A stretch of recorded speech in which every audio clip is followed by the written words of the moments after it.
Yo, what's up mga kabady? So flex ko lang itong bagong bili kong helmet accessory.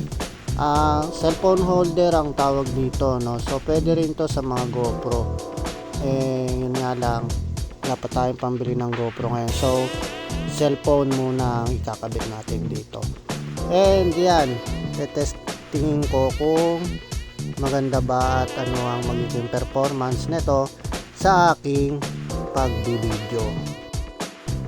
So right, ito at umaanda na tayo mga kabady. So napansin ko lang dito, no, medyo may kabigatan kasi nga cellphone yung gamit ko. Tsaka yung helmet ko hindi na masyadong bago, kaya medyo nalalaglag siya. Alam niyo yung feeling ng ganun. Pero yung base dito sa video, maganda yung kuha natin.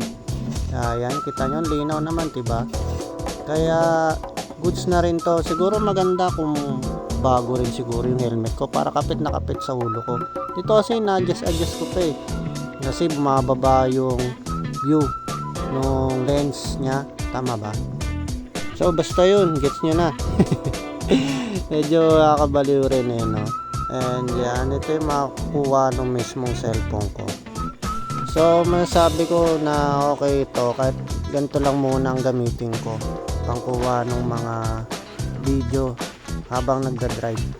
Malinaw eh, oh. Malinaw rin kasi nung camera ng cellphone. And yan. So para sa akin, goods na to. Panimula sa mga pang video recording natin, lalo na at nagsisimula pa lang tayo sa mundo ng moto vlogging. And yun lang guys, maraming salamat.